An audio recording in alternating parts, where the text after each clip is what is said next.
আচ্ছা এখন তাহলে টাইপ টুল দেখাবো। টাইপ টুল সিলেক্ট করব, করার পরে আমি এখানে যাই লিখব। প্রথমে আসবে কি লোরেম ইপসাম।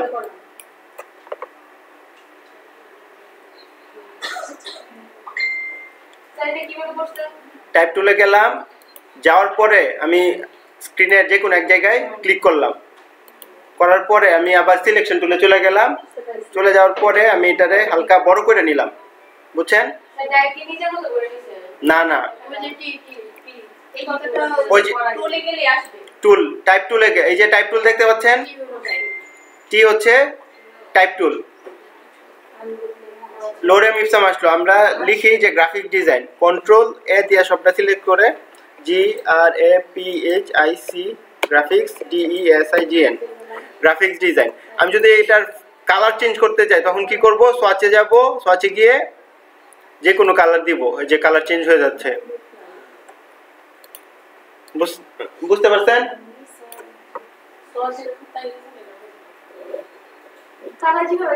কালার চেঞ্জ করে কিভাবে?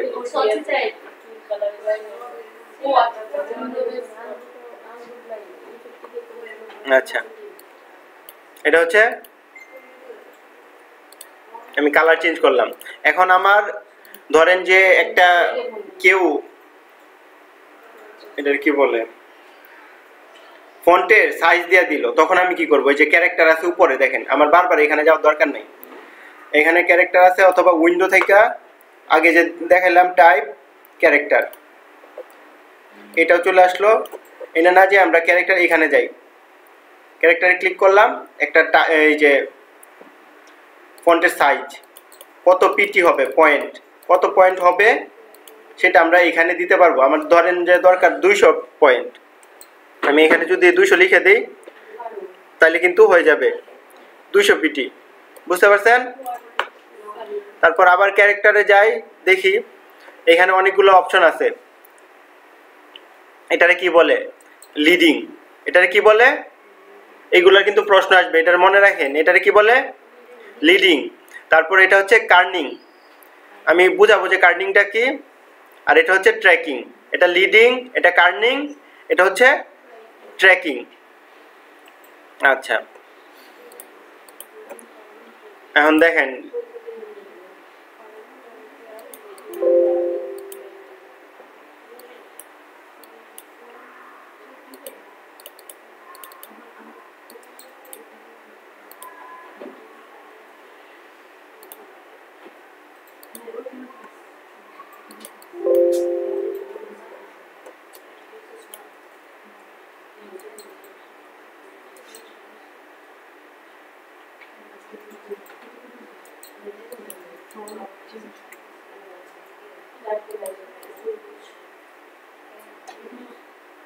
আচ্ছা, এটা ফন্টের সাইজটা অনেক বেশি নিয়ে নিয়েছি, আমি এটা একটু কমাই।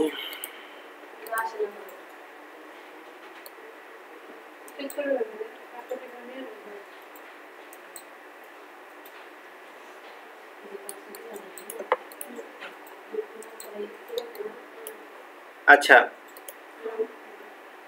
এই যে দেখেন এখানে আছে না ট্র্যাকিং, ট্র্যাকিং এর কাজটা কি? ট্র্যাকিং এর কাজটা দেখাই। এই যে আমি যদি ট্র্যাকিং এর এখানে গিয়ে উপরে ক্লিক করি তাহলে দেখেন কি হইতাছে, ফন্ট সাইজ বড় হইতাছে না, কিন্তু আমি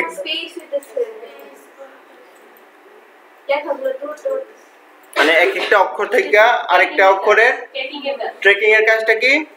একটা অক্ষর থেকে আরেকটা অক্ষরের দূরত্ব বাড়াই দিতেছে, বুঝছেন? ট্র্যাকিং এর কাজ কি? এক অক্ষর থেকে আরেক অক্ষরের দূরত্ব বাড়াই দিতেছে, এই কাজটা কিন্তু আমাদের লাগবে। হ্যাঁ, এই কাজটা আমরা অন্য আরেক ভাবে করতে পারি। অল্টারে প্রেস কইরা যদি আমরা এরোতে ক্লিক করি, লেফট এরো অথবা রাইট এরো, তাহলেও এই কাজটা হয়ে যায়। হ্যাঁ, বুঝতে পারছেন? আমাদের একটু চাপানোর দরকার হলে চাপাবো, একটু বাড়ানোর দরকার হলে এভাবে বাড়াই দিব। হ্যাঁ, অল্টারে প্রেস কইরা এরো বাটনতে ক্লিক করতেছি। আমরা ওই যে ক্যারেক্টারে গিয়ে এই যে দেখেন ট্র্যাকিং যেটা আছে ওইটাতে ক্লিক করে বাড়াইতে কমাইতে পারি, ওইটাতে একটু সময় সাপেক্ষ। যদি আপনার এক্সাক্ট সাইজের দরকার হয় কত পয়েন্ট, তখন আপনি ওই পয়েন্টটা দিতে পারেন, অথবা যদি তাড়াতাড়ি দরকার হয় তাহলে অল্টারে দুইটা আপনি ইয়াতে ক্লিক করতে পারেন, এরো বাটনে। বুঝতে পারছেন? আপ ডাউন না, লেফট রাইট, লেফটের অথবা রাইটের। বাম পাশে দিলে বাম পাশে যাবে অক্ষরগুলা, ডান পাশে দিলে ডান পাশে যাবে। আচ্ছা, গ্রাফিক ডিজাইন আমরা এই সাইজটা কতটুকু করব? এটা তো আপনার বলাই থাকবে। লেভেল 3 ক্লাস কত আজকে? 9 ক্লাস 9।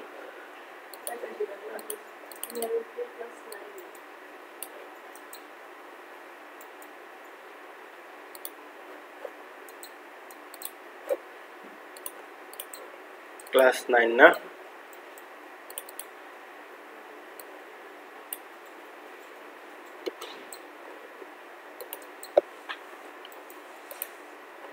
আচ্ছা, ক্যারেক্টারে গেলাম আবার।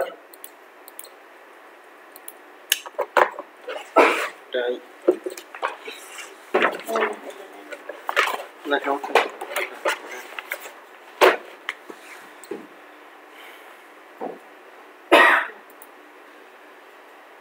এই যে তারপর হচ্ছে লিডিং। লিডিং এর কাজটা কি করতেছে বুঝতেছেন? নিচে সবকিছু বলতে নিচে মোর অপশন নাই, তারপরে দেখো তো আসে না কেন? এই লিডিং এর কাজটা কি? হ্যাঁ, বুঝতে পারছেন লিডিং এর কাজটা কি? দুইটা লাইনের মধ্যবর্তী দূরত্ব কমায় দেওয়া অথবা বাড়ায় দেওয়ার কাজ হচ্ছে লিডিং এর কাজ। বুঝতে পারছেন? হ্যাঁ,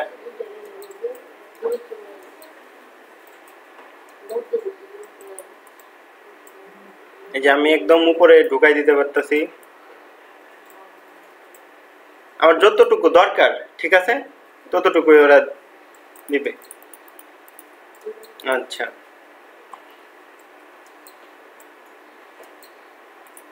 কার্নিং এর কাজটা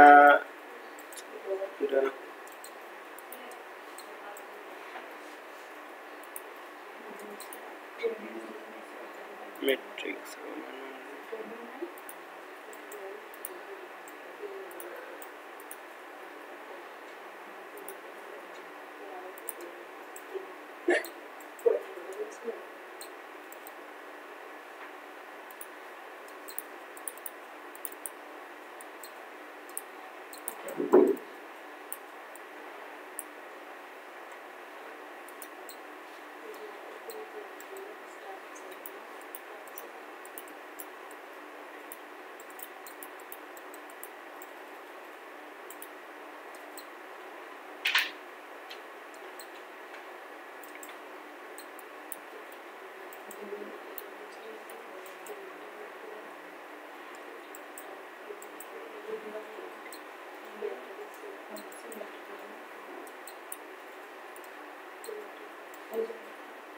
আচ্ছা, এখানে একটা অপশন আছে না কার্নিং?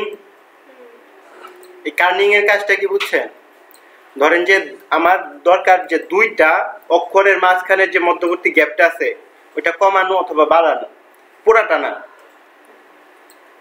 দুইটা অক্ষরের মধ্যবর্তী দূরত্ব যদি বাড়াইতে কমাইতে চাই, সাপোজ ধরেন যে আমি এ আর পি এর মধ্যে দূরত্ব বাড়াবো বা কমাবো, তখন কি করব? এখানে ক্লিক করে, মানে দুইটা গ্যাপের মাঝখানে ক্লিক করে ক্যারেক্টারে যাব, যাওয়ার পরে এই যে কার্নিং দেখেন এখানে দেওয়া আছে। এখন আমি কমাইতেছি আস্তে আস্তে, যাইতেছে, অন্যগুলো কিন্তু ঠিক আছে, শুধু ওদের দূরত্বটা কমতেছে নাকি? এটা হচ্ছে কার্নিং এর কাজ। তো লিডিং এর কাজটা কি?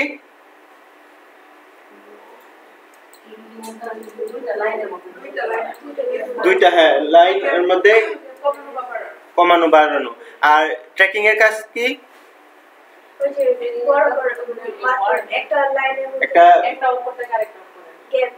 একটা অক্ষর থেকে আরেকটা অক্ষর হচ্ছে ট্র্যাকিং, আর পুরাটা ওয়ার্ডের মানে সবগুলো যদি সমান দূরত্ব রাখতে চাই তাহলে কি করব, আমরা ট্র্যাকিং করব। বুঝছেন না?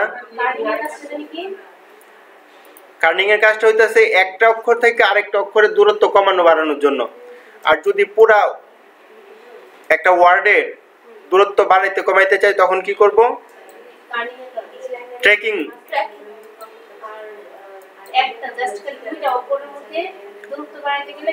কার্নিং, বুঝতে পারছেন?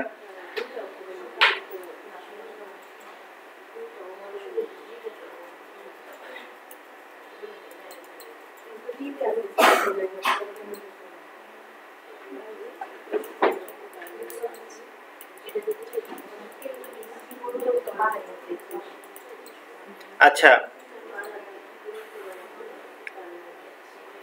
কে কথা বলে? তাসমিয়া বুঝছেন না ওরা?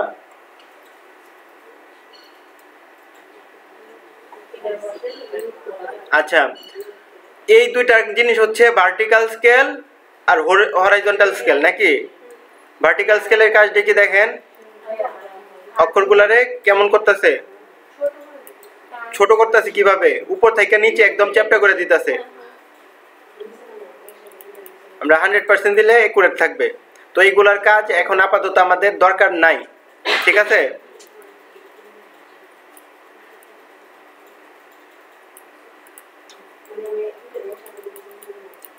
নিচের গুলার কাজ আমাদের এখন দরকার নাই। কোনটা?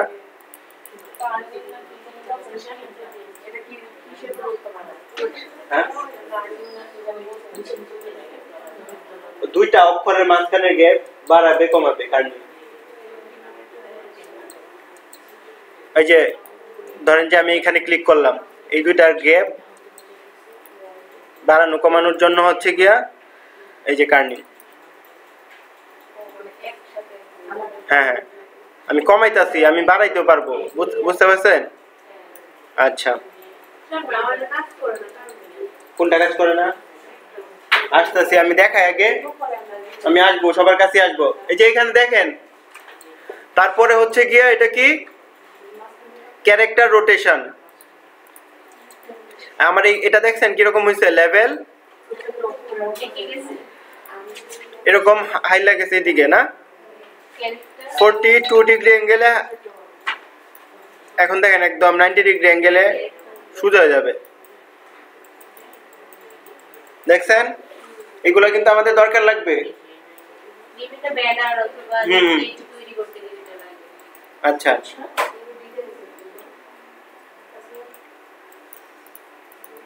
এটা তো পারবেন। ওই যে দেখেন এখানে গেলে ক্যারেক্টার রোটেশন একটা অপশন আসে।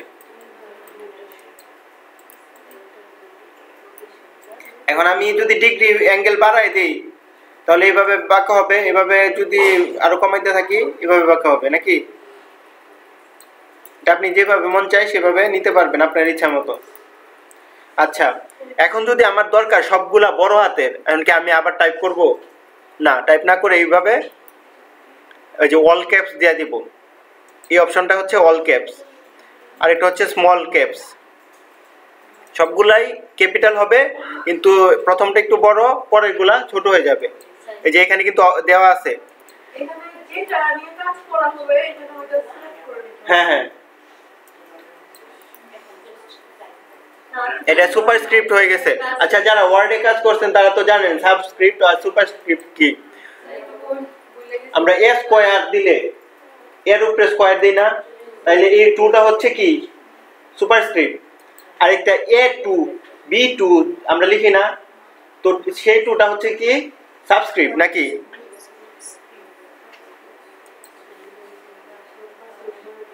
আচ্ছা, এটাও আমি দেখাবো, সমস্যা নাই।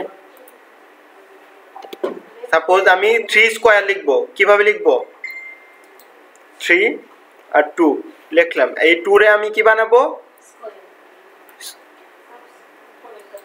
সুপারস্ক্রিপ্ট। তাইলে হয়ে গেল কি 3 স্কয়ার। এই যে ক্যারেক্টারে যাই, আমি ক্যারেক্টারে যাওয়ার পরে এই যে দেখেন, আরে এটা তো অটোমেটিক। পাশাপাশি লিখলে পরে উপরে যে ইয়া সিলেক্ট করলে উপরে নিচে হয়ে যাবে। পাশাপাশি আমরা লিখলাম, হ্যাঁ 32। এখন আমি চাইতাছি 3 স্কয়ার বানাতে, তো ক্যারেক্টারে গেলাম, যাওয়ার পরে এখানে যদি দেই যে সুপারস্ক্রিপ্ট হয়ে গেল 3 স্কয়ার, বুঝতে পারছেন? তারপর যদি 32 লিখতে চাই, এই যে নিচে দিতে চাই, তাহলে এরকম নিচে চলে গেল। এটা হচ্ছে সাবস্ক্রিপ্ট, সরি সুপারস্ক্রিপ্ট, আর এটা হচ্ছে সাবস্ক্রিপ্ট। উপরটা সুপারস্ক্রিপ্ট, হ্যাঁ আর নিচেরটা সাবস্ক্রিপ্ট, বুঝতে পারছেন? এখন যদি আমি আন্ডারলাইন চাই, 2 এর নিচে আন্ডারলাইন কিন্তু হয়ে গেল। আবার যদি একদম দেখাইতে চাই যে স্ট্রাইক থ্রু, মানে ইওর মাঝখান দিয়ে চলে গেছে, সেটাও হয়ে গেল। স্যার এটা কিসের কাজে লাগে যে মাঝখানে? আপনি অনেক অক্ষর দেখাইতে চান যে এটা আমার দরকার নেই, ঠিক আছে, এটা কাটতে দেন। কাটটা দেয় মাঝখান মিডল বরাবর। মানে ধরো যে আগে অফারের মধ্যে হ্যাঁ 200 টাকা ছিল, 10 টাকা ছাড়। আচ্ছা সেটাই। আচ্ছা, তো এই জিনিসটা বুঝতে পারছেন তো? উপস্থিত যুক্তি। হ্যাঁ। আচ্ছা, আমি আরেকটা জিনিস দেখাই। এটা তো কাটলামই। আমি গ্রাফিক্স ডিজাইন লিখলাম, হ্যাঁ, লেখার পরে আমি একটা টি শার্ট ডিজাইনের মতো বানাই, দেখেন।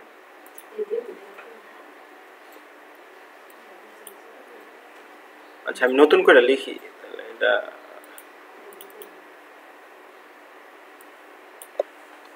আমার দরকার নাই। একটা হচ্ছে ডিজাইন আছে,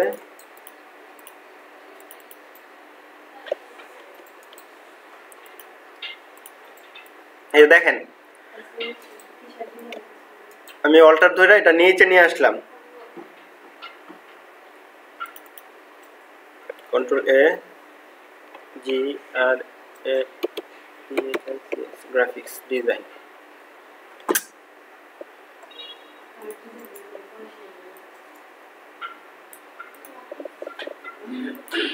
আচ্ছা আমার যদি এটা সমান করা লাগে, আমি কি এটা ফন্ট সাইজ একটু কমাই দিতে পারি না শিফটে ধরে?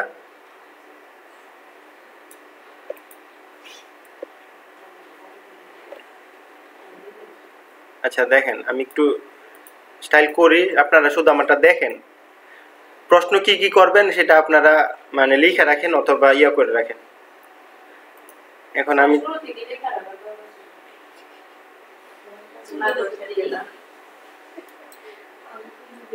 আচ্ছা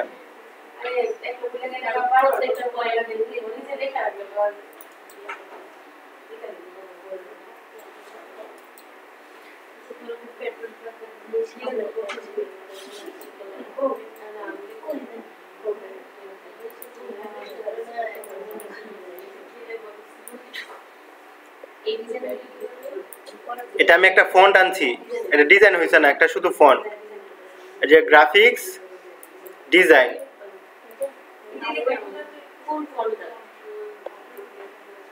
এটা আপনার ইচ্ছা মতো একটা ফন্ট নেবেন, হ্যাঁ। আচ্ছা এটার কালারটা আমি কালো করে দিই, তাহলে বোঝা যাবে।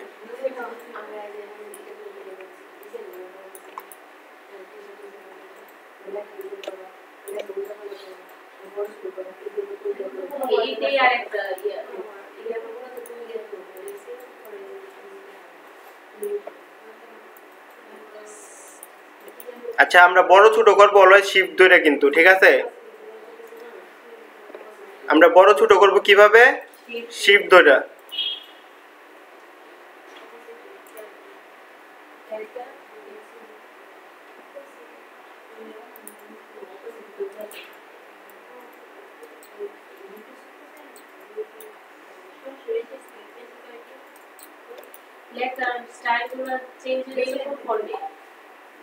কোন ফন্টে কি আপনারা কি বললাম যে ফন্টের সাইজ কিভাবে, ফন্টের ইয়া চেঞ্জ করবেন কিভাবে? যে এখানে গেলেই তো আপনার যেটা মন চায় একটা ফন্ট আমি নিয়ে নিতেছি।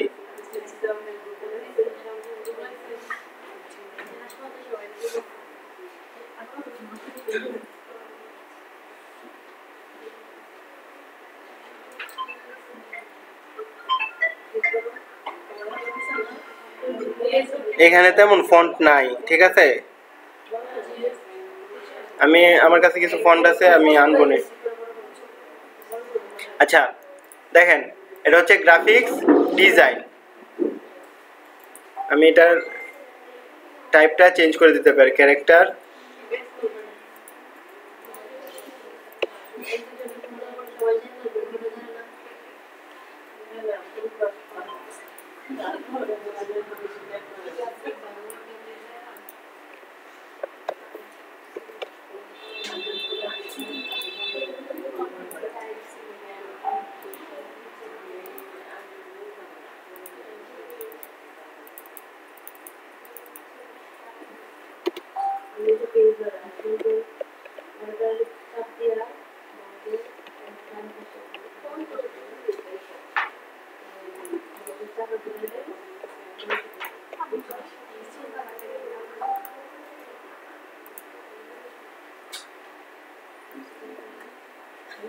আচ্ছা, আরেকটা জিনিস কি হয়েছে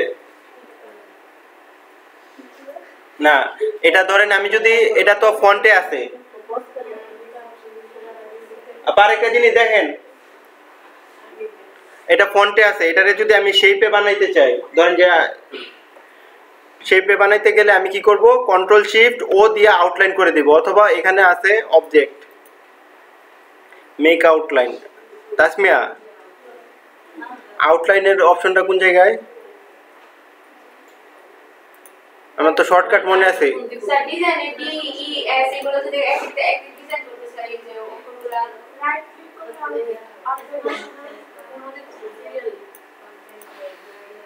কন্ট্রোল শিফট ও দিয়া আমি সবসময় আউটলাইন করছি, কিন্তু ওই যে এখানে গিয়ে বারবার করা হয় নাই, তো আমাদের খেয়াল নাই। দাঁড়ান দাঁড়ান দাঁড়ান, ওই যে উপরে আসছে স্যার, ওই যে না এটা এই আউটলাইন না।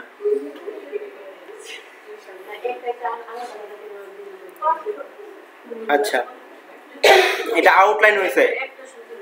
এখন দেখেন আউটলাইন হওয়ার একটা ইয়ে আছে, এটা কিন্তু আপনি চেঞ্জ করতে পারবেন না। আউটলাইন করার একটা ঝামেলা হলো, আপনি কোনো অক্ষর আর চেঞ্জ করতে পারবেন না। মানে আপনার মনে করেন যে না একটা বানান ভুল হয়ে গেছে, তখন কিন্তু আপনি আর বানানটা ঠিক করতে পারবেন না আউটলাইন করার পরে, ঠিক আছে? আর আউটলাইন করার সুবিধা হলো আপনি ইচ্ছা মতো ফন্টের সাইজ চেঞ্জ করতে পারবেন। আমি ধরেন যে ইটা বড় করে দিলাম, আইটা বড় করে দিলাম, এনটা বড় করে দিতে পারি, বুঝতে পারছেন? স্যার এগুলো আবার একটা ডিজাইন করতে পারবো অঙ্কগুলো। হ্যাঁ হ্যাঁ, মানে একটা উপর আলাদা করে নিয়ে তারপর শিফটে ধরে মানে বড় করে দিতে চাই। হ্যাঁ হ্যাঁ, স্যার এই যে দেখেন স্যার আউটলাইনটা কই দিবেন? কন্ট্রোল শিফট ও, এখানে নাই, এখানে আছে কোথাও অবজেক্টে সম্ভবত। লেখাটা সিলেক্ট করে রাইট বাটন ক্লিক করলে তো সিলেক্ট আউট হয়ে যাবে। ওই যে শিফট, হ্যাঁ, লেখাটা সিলেক্ট করে তারপরে রাইট বাটনে ক্লিক করলে ক্রিয়েট আউটলাইন হয়ে গেছে। যে উপরেরটাও আউটলাইন করে দিলাম, কারণ আপনি ইচ্ছা মতো এইগুলার মডিফাই করতে পারবেন। আমাদের ক্রিয়েট আউটলাইন তো সাদা হয়ে আছে। হ্যাঁ, সাদা হয়ে আছে। সিলেক্ট করেন, সিলেক্ট করে দিছি। এখন আপনি ইচ্ছা মতো শেপের মতো এটারে ব্যবহার করতে পারবেন, বুঝছেন? আচ্ছা, তো একটু গেল, আমাদের আরো টাইপের মধ্যে আরো কাজ আছে। এরিয়া টাইপ টুল, আপনি একটা এরিয়ার ভিতরে টাইপ করতে চান, হুম, আচ্ছা করেন।